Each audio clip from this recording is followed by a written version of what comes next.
तो कुंभ लगन में हम बात कर रहे हैं राहु चंद्र कंजक्शन के बारे में। अब इस वीडियो में देखेंगे सिक्स्थ हाउस के लिए। अब तक हमने पंचम भाव तक के लिए चर्चा की है। अगर आपके सिक्स्थ हाउस में राहु और चंद्रमा स्थित हैं तो चंद्रमा यहाँ अपने खुद के ही घर में स्थित होंगे। ये प्लेसमेंट बहुत ज़्यादा इंटरेस्टिंग है, लेकिन यहाँ पर आपको हमेशा खुद को ज़्यादा से ज़्यादा समय देना होगा। साथ ही साथ आप अपने रूटीन में, अपनी डेली लाइफ में जितने ज़्यादा परफेक्ट रहेंगे उतना ही ज़्यादा आप कंफर्टेबल फील करेंगे। यहाँ पे अब चंद्रमा जितना ज़्यादा राहु के क्लोज होगा उतना ही ज़्यादा आपकी इमेजिनेशन और आपकी क्रिएटिविटी आपके काम आ सकेगी। लेकिन इसका ज़्यादातर फायदा कहीं ना कहीं आपके बॉस या आपके कलीग्स को मिलेगा, या जिन लोगों को भी आप सेवा करेंगे। सिक्स्थ हाउस में ये होते हुए जातक का या तो वर्क प्लेस लगातार चेंज होता रहेगा, या जातक डिससेटिस्फाइड होकर खुद अपने जॉब से रिजाइन वगैरह करेगा, या जातक खुद अपना वर्क प्लेस बदल लेगा। तो यहाँ कैरियर को लेके बहुत ज़्यादा आपको देखना होगा, सोचना होगा और सही डिसीजन लेना होगा। साथ ही साथ मानसिक स्वास्थ्य को ये कंजक्शन बहुत ज़्यादा इफेक्ट कर सकता है। इसके साथ साथ ये कंजक्शन होने से आपको विदेश यात्रा के भी पर्याप्त मौके मिल सकते हैं। अब क्योंकि आपका जो साइन है यहाँ पे वो कर्क राशि होते हुए यहाँ आपके ऑब्सेशन में लगातार बदलाव आएगा।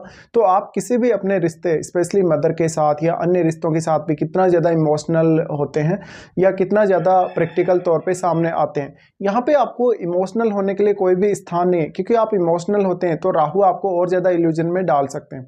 अब यहाँ पे अगर जुपिटर जैसा प्लेनेट ही अगर आपको सपोर्ट करे तभी आपके लिए कुछ अच्छा हो सकता है। यहाँ पे अगर देखा जाए तो अब कोई भी ग्रह जो राहु या चंद्रमा के साथ स्थित होगा उस ग्रह को आपको देखना होगा। जो भी प्लेनेट यहाँ बैठा है वो निश्चित तौर पे ही राहु से काफ़ी मल्टीप्लाई होगा। तो वो आपके चार्ट में जिन जिन भावों का स्वामी है, अब आपका एफर्ट उन भावों के लिए भी यहाँ बढ़ने वाला है। साथ ही साथ आप वास्तव में कितने ज़्यादा पंक्चुअल हैं, आप अपने रूटीन को कितना अच्छे से मैनेज कर पाते हैं, इसी के ऊपर सारी की सारी आपकी जो लाइफ होगी वो डिपेंडेंट होगी। साथ ही करियर के लिए ये प्लेसमेंट बहुत ज़्यादा इंपॉर्टेंट हो जाती है, इसलिए क्योंकि आप कितने ज़्यादा कंफर्टेबल होकर काम कर रहे हैं, आप अपने वर्क प्लेस पे या आप अपने ऑफिस में जितने ज़्यादा कंफर्टेबल होकर काम कर सकेंगे उतना ही ज़्यादा ये कंजक्शन आपको फेवर करेगा। अब यहाँ पे आपको कोई ना कोई फायरी प्लैनेट चाहिए या कोई बहुत एनर्जेटिक प्लैनेट यहाँ चाहिए जो आपको सपोर्ट कर सके।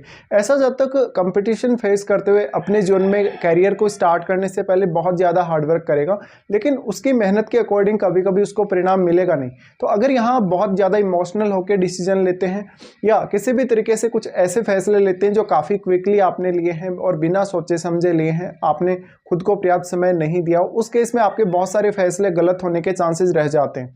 तो इस प्लेसमेंट की वजह से लगातार स्थान परिवर्तन, लगातार घर या कुछ ऐसे कंडीशंस को आप देखेंगे जहां पर लगातार बदलाव हो रहे हैं। तो पारिवारिक मामलों में भी लगातार बदलाव देखने को मिल सकते हैं। अब चंद्रमा माता जी को रिप्रेजेंट करते हैं। माता जी को रिप्रेजेंट करने की वजह से यहाँ आपको आपकी मदर से फायदा अवश्य ही हो सकता है, लेकिन उनके साथ आपकी मिसअंडरस्टैंडिंग हो सकती है और कुछ मामलों में उनके साथ आपके मतभेद भी हो सकते हैं। तो यहाँ कोई भी प्रकार का जो गेन आप अगर एक्सपेक्ट कर रहे हैं अपनी मदर से, तो यहाँ आपको भी उनको पर्याप्त रूप से सेवा देनी होगी। कहीं ना कहीं अब मदर के स्वास्थ्य पर भी इससे इम्पैक्ट पड़ सकता है। लेकिन राहु के साथ जो ग्रह यहाँ बैठा है उस ग्रह से रिलेटेड भावों को देखिए, वो आपके चार्ट में जिन जिन भावों का भी स्वामी है उन भावों से रिलेटेड अब आपको बहुत ज़्यादा मेहनत करनी होगी, और उन रिश्तों के साथ आप जितना ज़्यादा प्रैक्टिकल रहें उतना आपके लिए अच्छा होगा। यहाँ पे राहु के साथ बैठा वगैरह राहु की वजह से काफ़ी मल्टीप्लाई होगा और उसकी क्वालिटीज़ मल्टीप्लाई होंगी। तो वो आपके 12th हाउस में बैठे हुए केतु और केतु के साथ अगर कोई ग्रह बैठा तो उस पर भी अपना पर्याप्त रूप से प्रभाव डाल पाएगा। राहु और चंद्रमा का ये कंजक्शन मेनली आपकी एंग्जाइटी, डिप्रेशन को लगातार बढ़ाएगा। साथ ही साथ जब तक अपने आप को समय ना देकर अपनी डेली लाइफ को या अपने ऑफिस में ज़्यादा से ज़्यादा समय देगा, जिससे उसका डोमेस्टिक लाइफ भी उतना अच्छा नहीं कहा जा सकता। अगर हम बात करें यहाँ पे कोई भी प्रकार की ऐसी प्लेसमेंट जो यहाँ राहु के साथ है, अगर एक एग्रेसिव प्लैनेट यहाँ बैठा है तो उस केस में आपके इमोशंस आपके ऊपर ही बहुत ज़्यादा हावी होने वाले हैं। अगर देखा जाए कैरियर के हिसाब से ये प्लेसमेंट आपको उतार चढ़ाव बहुत ज़्यादा देगी, स्ट्रगल बहुत ज़्यादा देगी। मानसिक तौर पे आप जितना ज़्यादा खुद को मजबूत बना सके उतना ही आपके लिए बेहतर होगा। अगर हम देखें तो राहु का अगर सबसे पहले दृष्टि को देखा जाएगा, ये 10th हाउस पे दृष्टि डालेंगे। 10th हाउस पे दृष्टि डालने से यहाँ राहु चंद्रमा के साथ बैठे होने की वजह से कहीं ना कहीं कैरियर के लिए बहुत कुछ आपको देते हैं, एक्सपेक्टेशन भी काफ़ी ज़्यादा बढ़ा देते हैं, नेम फेम की इच्छा भी बहुत ज़्यादा देते हैं, और मेनली आपके अंदर कुछ अच्छी लीडरशिप क्वालिटीज़ भी हो सकती हैं। लेकिन आप उनका प्रयोग कितना अच्छे से कर पाते हैं, क्योंकि आप जितना ज़्यादा यहाँ मेंटली स्टेबल होंगे उतना ही अच्छे से वर्क कर सकेंगे। अब आपका जो 10th हाउस में बैठा हुआ प्लेनेट है वो भी आपके कैरियर के मामलों में आपके ऊपर बहुत इंपैक्ट डालेगा।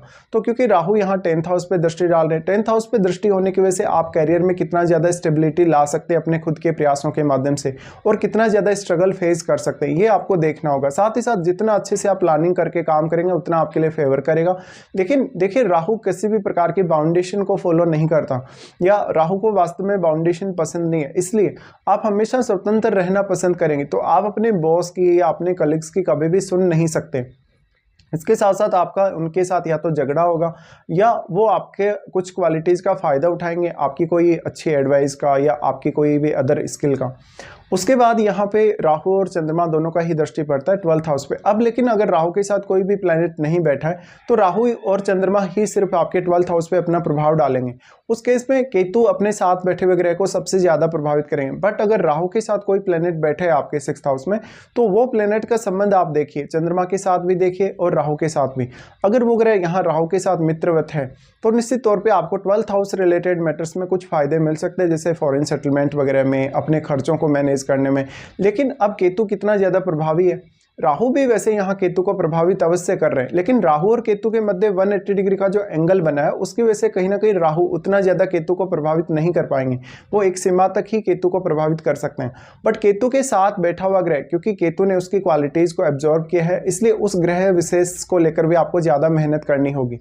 तो ऐसे जातकों के पास ऐसा नहीं कि स्किल्स नहीं होती, स्किल्स बहुत ज़्यादा अच्छी होती हैं, मैनेजमेंट भी वो बहुत अच्छा कर सकते हैं, लेकिन मानसिक तौर पे वो उतना ज़्यादा स्टेबल नहीं रह पाते, क्योंकि उनको डोमेस्टिक लाइफ, मैरिड लाइफ या इवन उनके कार्य क्षेत्र से संबंधित कुछ ऐसी समस्याएं आती हैं जो उनको लगातार स्टेबल होने से दूर करती हैं।